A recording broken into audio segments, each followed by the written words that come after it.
পশ্চিমবঙ্গের এক পুরনো গ্রাম ছিল, নাম বেলডাঙা। গ্রামের চারদিকে নদী, মাঠ আর বড় বড় বটগাছ। গ্রামের একদম শেষ প্রান্তে ছিল একটা পুরনো শ্মশান। সেই শ্মশান নিয়ে গ্রামের মানুষদের মধ্যে অনেক ভয়ঙ্কর গল্প প্রচলিত ছিল।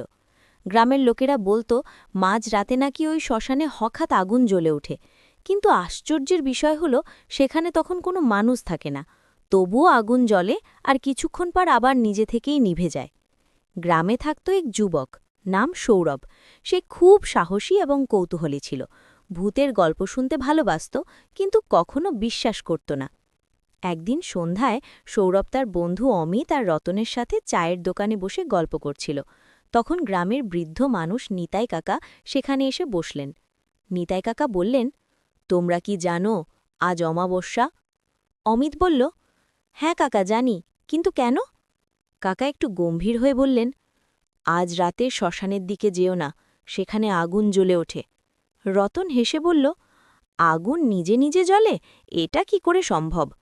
কাকা ধীরে ধীরে বললেন, অনেক বছর আগে ওই শ্মশানে এক দাহ সম্পূর্ণ হয়নি। সেই মৃত মানুষের আত্মা নাকি এখনও মুক্তি পায়নি, তাই মাঝে মাঝে আগুন জ্বলে ওঠে।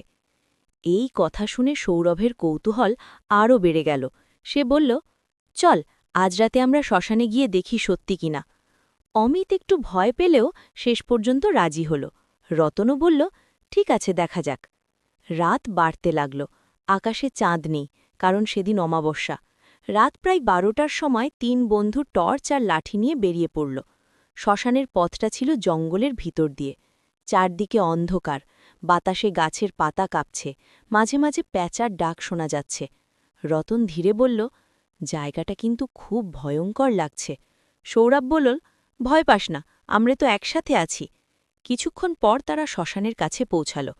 শ্মশানটা খুব নির্জন, চারদিকে ছাই, পোড়া কাঠ আর পুরনো গাছ। হঠাৎ অমিত বলল, ওই দেখ। তারা দূরে তাকিয়ে দেখল একটা ছোট আগুন জ্বলছে। আগুনটা যেন হঠাৎ মাটির ওপর থেকে উঠে এসেছে। 3 জনে অবাক হয়ে তাকিয়ে রইল। রতন বলল, কেউ কি এখানে আছে? সৌরভ টর্চের আলো ফেলল, কিন্তু আশেপাশে কোনো মানুষ দেখা গেল না। তারা ধীরে ধীরে আগুনটার দিকে এগোতে লাগল। হঠাৎ চারদিকে ঠান্ডা বাতাস বইতে লাগল। আগুনটা হঠাৎ বড় হয়ে উঠল। মনে হচ্ছিল কেউ যেন অদৃশ্যভাবে আগুনে ফু দিচ্ছে। ঠিক তখনই তারা একটা অদ্ভুত শব্দ শুনতে পেল, আমাকে মুক্তি দাও। 3 বন্ধু ভয়ে কাঁপতে লাগল। অমিত কাঁপা গলায় বলল, তুই কি শুনলি? সৌরভ বলল, হ্যাঁ, কেউ কথা বলছে। আমার সেই গলা শোনা গেল, আমার দাহ সম্পূর্ণ হয়নি, আমাকে মুক্তি দাও। হঠাৎ আগুনের ভিতর থেকে একটা মানুষের ছায়া দেখা গেল। ছায়াটা যেন আগুনের মাঝখান থেকে ধীরে ধীরে উঠে দাঁড়াচ্ছে। রতন চিৎকার করে বলল, ভূত! 3 জনে দৌড়ে পালাতে লাগল। দৌড়াতে দৌড়াতে তারা গ্রামের কাছে এসে থামল। সবাই হাঁপাচ্ছে। অমিত বলল, আজ আমি সত্যি বিশ্বাস করলাম, কিছু জিনিস আছে যা আমরা বুঝতে পারি না। পরের দিন সকালে তারা নিতাই কাকার কাছে সব কথা বলল।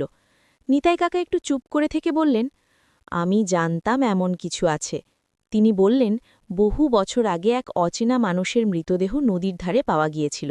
তাকে ওই শ্মশানেই দাহ করা হয়েছিল, কিন্তু হঠাৎ ঝড় শুরু হওয়ায় দাহ সম্পূর্ণ হয়নি। তারপর থেকে মাঝে মধ্যে ওই আগুন দেখা যায়। কাকার কথা শুনে গ্রামের লোকেরা ঠিক করল তারা আবার পূর্ণভাবে সেই জায়গায় দাহ করবে এবং পুজো করবে। কয়েকদিন পর গ্রামের পুরোহিতকে ডেকে শ্মশানে পুজো করা হলো।